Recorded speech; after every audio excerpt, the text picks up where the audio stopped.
Now we will learn about the neck and how the neck influences the sound, the playability of course, and the weight of the guitar and vibration, like everything. Although the traditional fellows take for granted that cedar is what has to be used, and being just not very smart as they showed by not doing one experiment or one new thing with raw materials, this is a horrible material for the neck. It's very weighty and it doesn't sound one thing. Only aspect is that it's very cheap and therefore they keep using it. The reason why they use cedar necks in the guitars is because it's cheaper. So for those who want cheap stuff, good luck with that.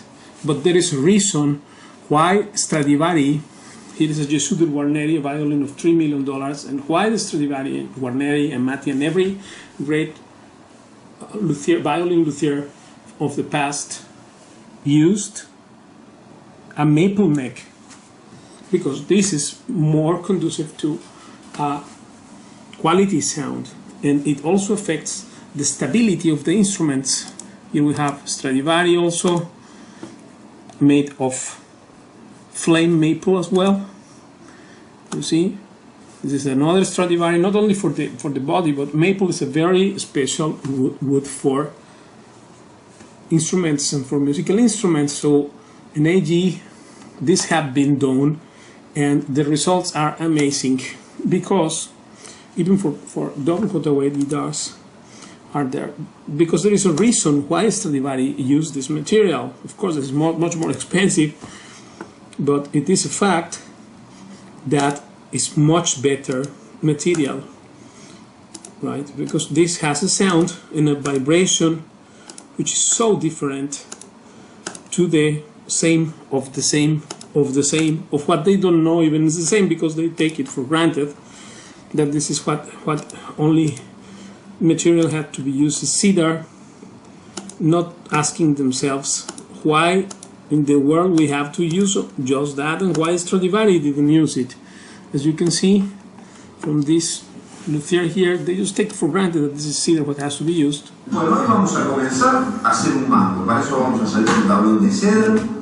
And then that's it. They said we will use a cedar neck, and that's all. But why Stradivari, Amati, Yusudil Guarneri, and all these people didn't use it? Why they didn't use it? So it's not about the step 1, 2, 3 or about the joints, but what we are using on the neck. This is a horrible neck of cedar, right? This is what is a traditional, so-called traditional thing. So when you compare this to this, right, or this, then you can see what is the feature of the. And by the way, I comment this because some necks have this thing, which is just to save face.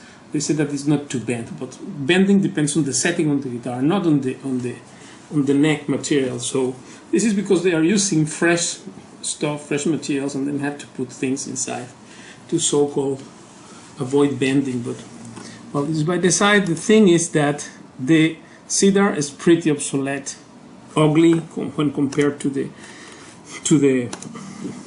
maple, to the fly maple necks. So no comparison between this and this, right? Now this is one thing, and the other is the weight, because you get an effect on the sound and on the weight and on the playability because of that as well. So this is a balanced guitar, meaning that I don't need to be pushing here or holding with the left hand. It has a perfect balance to be played there. So now I am free here to say to move, nothing happens, and it's almost totally horizontal. So check it out. Incredible feature. So this thing here matters. Of course it does matter. Just as it matters the back, which they disregard all the time, based on the so-called idea that Torres put forward, the idea that the top is only important and not the back and sides. But check this. The device is a series of rubber bands and an iron weight on the bottom. The principles of physics that this can illustrate. One moment. And an iron weight. Sophisticated and expensive device is a series of rubber bands and an iron weight on the bottom. The principles of physics that this can illustrate are that if this hand were to be the top and this rubber band the air mass and this mass the back, and usually the back is a heavier, denser, more massive wood than the face. So this example would be true to that. Now, the intelligent guitar maker will try to figure out how the top and the back will function in tandem, because it's the relationship of one to the other that will determine how successful an air pump you've made. We learned this experiment in high school physics, where if you have an arrangement like this, you could just, really drive the guitar top with a lot of energy, and it'll make very little difference to what the back is doing. It's mostly inert. But at the right frequency relationship, a rather small amount of drive from this end translates into considerable increase of efficiency in driving this member. This is what the guitar top and the guitar back do with each other. Wow. So it's incumbent on the maker to try to figure out what the resonance relationship of those plates ought to be to one another. Because if you miss it, then you'll get something that really wastes a lot of the energy. It's tricky. It takes years sometimes to zero in on that. But everybody who's serious about this will wind up going in this direction. So you see, you have to be serious on the topic, not just do things because are cheap Therefore, this is a very important point to understand, that the obsolete cedar neck, unrevisited, is just useless. And observe the fact that the great acoustic instruments of the past, like Stradivari, the Suder Guarneri, etc., have used the maple for some reason. I want to also quote one article. Of course, why not, for instance, this guy, he did a combination of cedar and also maple. So why not combination? So you have to research more, but of course this is a 10-string guitar. This is an unusual one. It's not the flamenco guitar.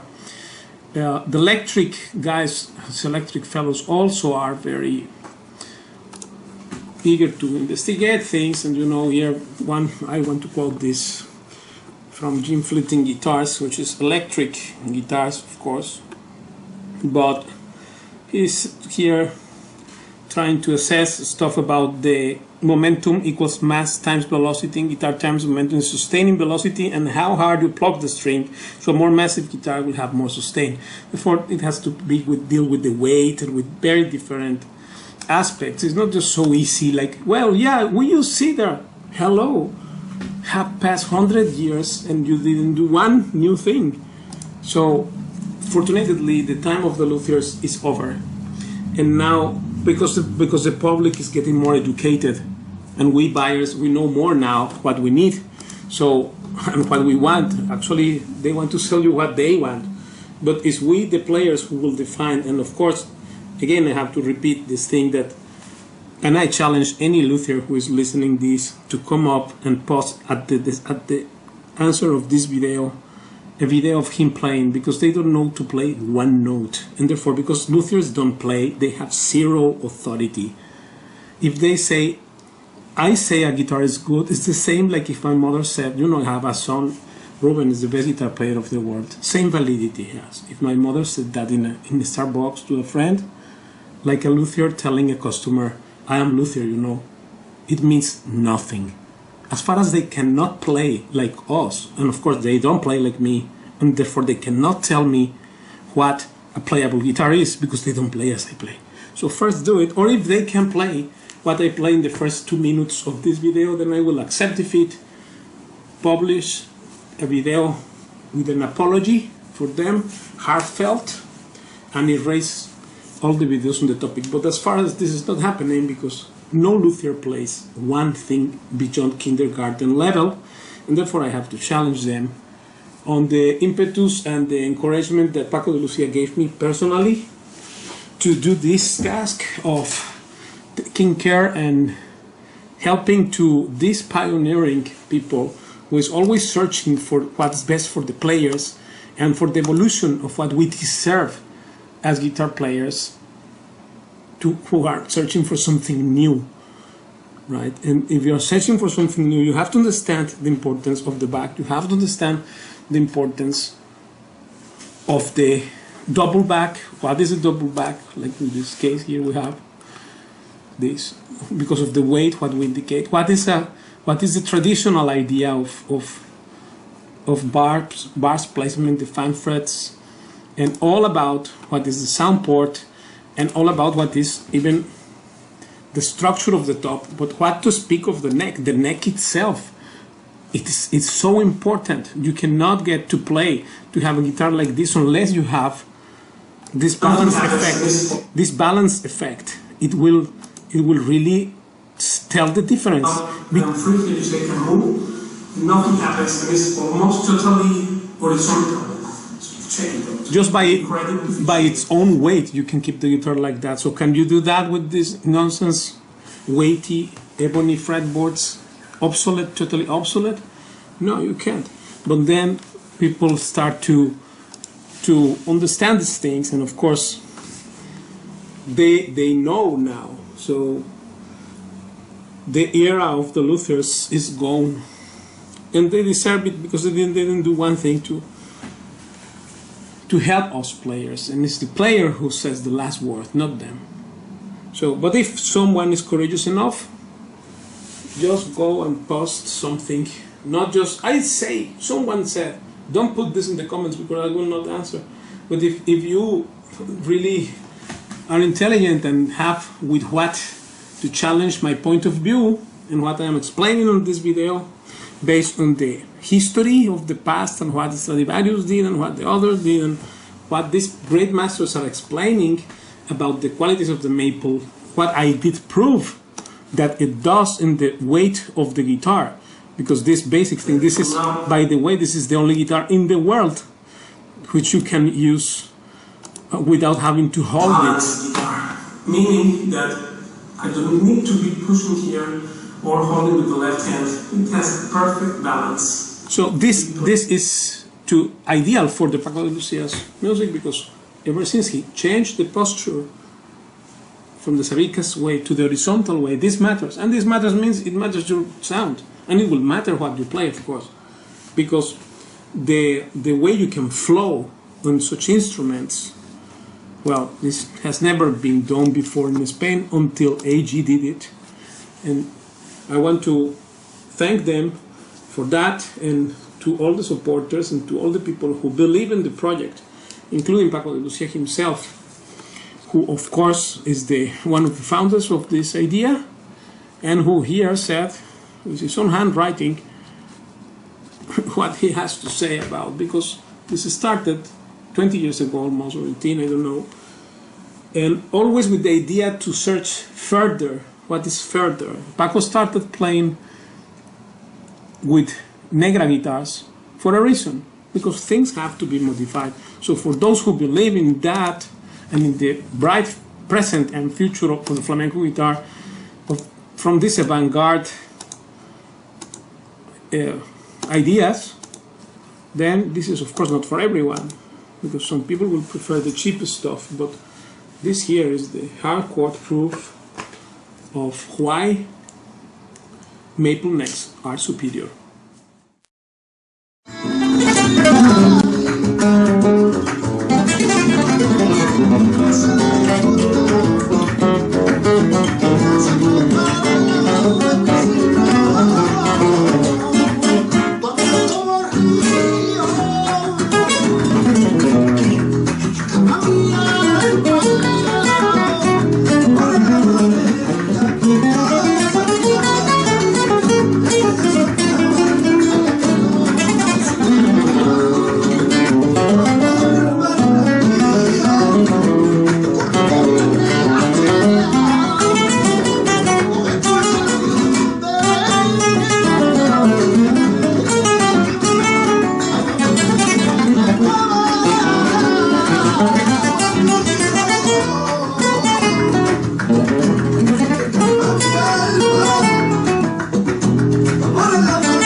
Porque descubrí ahí la improvisación. La improvisación es algo que yo pienso que cada músico del estilo que sea, del clásico, del flamenco, de cualquier otra música, debería aprender, porque la improvisación te da mucha libertad y a la vez te da mucho conocimiento de dónde estás tocando, de cómo estás tocando, de qué armonías están en cada momento, ¿no? Muy bien. Pablo. Sí, Paco, ¿qué es para usted la música popular y qué es la música elitista? Yo creo que la música elitista es el refinamiento de la música popular. Por ejemplo, el flamenco. El flamenco originalmente es una música popular, la música del pueblo de Andalucía. Pero creo que ya no le pertenece más al pueblo, porque de pronto habemos gente que nos hemos pasado toda una vida encerrados puliendo esa expresión popular. Entonces ha llegado a un nivel en el que el pueblo ya no tiene acceso, sobre todo a los matices que vamos consiguiendo la gente como yo, que nos pasamos muchas horas elaborando esa música.